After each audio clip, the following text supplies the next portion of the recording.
In my opinion, the layer panel is often misunderstood and neglected by many of the users of After Effects. And I love the layer panel. I couldn't live without it.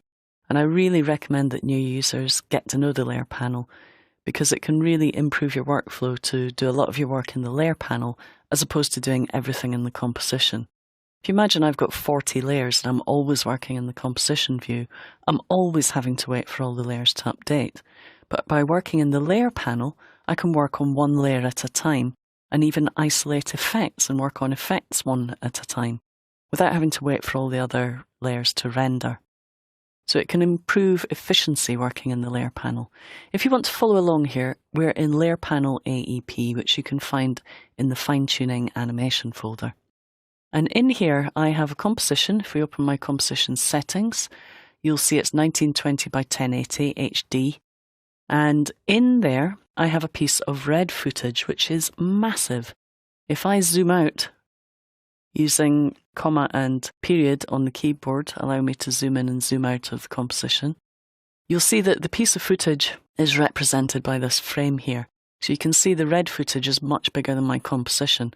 Now, if you can afford to shoot on red and you're outputting for HD, it means that you can pan around this image and start to show different people in the image move from one person to the other, get some really nice effects.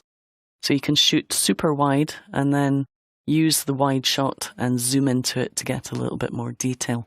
And that's what we're going to do here. Now, if you were to use position, which people would most naturally assume to animate to do that, you would end up doing this. You'd think, right, okay, I want to start over here on one of the faces over here. So you end up moving around like this.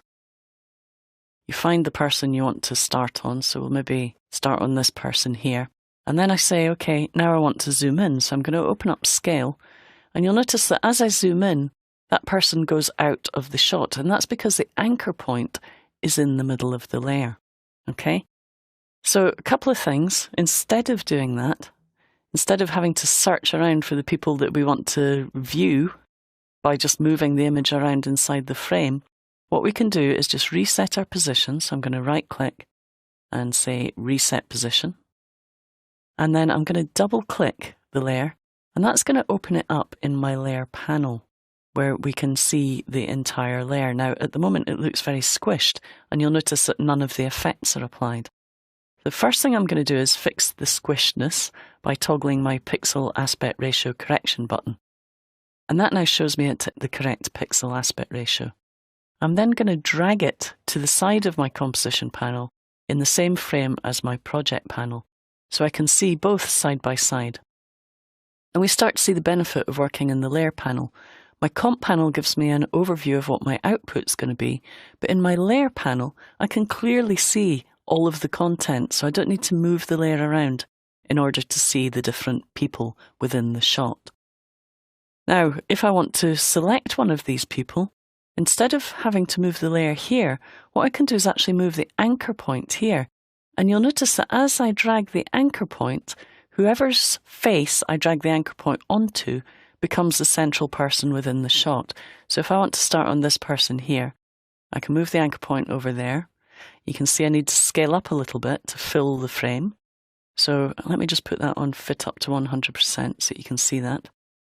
So when I scale up now, the nice thing is I scale up around that anchor point. So we're not losing the position of my character. He's staying in the center. So I could say, okay, at that point, I want to be at that place. So then I start to have to animate my anchor point, which we're going to have a look at in the next lesson. But for now, what I want to do is just have a look at this menu down here. At the moment, we're viewing the anchor point. It's showing us where the anchor point is. If I drag on this view menu, I can open it up and I can look at other things. I could look at the fill color that's being used to colorize the footage and see that in isolation. Now, if we select the footage and hit E on the keyboard, you'll see there is my fill color. Now, it's not that interesting with fill color, but if we then go to something like calculations, we can see how calculations affects the footage.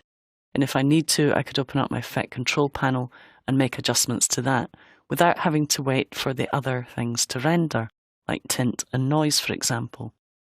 I could go into tint, see how that affects my footage, go into noise and see how that affects my footage. So it allows me access to the individual controls from the effects within the layer panel, so I can see them rendering one by one. Now, if I was to add something like a lens flare, so let's type in lens and drag lens flare onto here, that would also appear. So that's now my lens flare. What I'm going to do is just set that up first of all in the composition panel, and I'm going to put it on his hand. Okay, and let's do a little bit of animation. Let's say, okay, let's animate the center of the flare from there, and let's go forward a little bit, move it down to there so it follows his hand. Okay, so we've got a little bit of animation going on there. Can also just move it up there at that point. So we're creating a rough track onto his hand. Now, if I want to adjust that in the composition panel and I've got lots of layers, every time I make a change, I'll be having to not only wait for all of these effects to update, but also the layers in the comp. If I go to the layer panel, I can just view the lens flare in isolation, and I can actually get a motion path for it. So I can start to adjust that motion path without having to move through the footage. I can see clearly where I want the motion path to go for the lens flare. So that's another benefit for working in the layer panel. It gives you access to controls for effect properties, effect position properties that you wouldn't normally get when you work in the composition panel. You'll see here all I get is an indicator of where it is now, whereas in the layer panel I actually get a path that I can go in and adjust. I can select the Convert Vertex tool, make changes to the path, make it a curved path if I want to. So being able to adjust effects in the layer panel just gives me much more flexibility and will also take less time to render than doing it in the composition panel.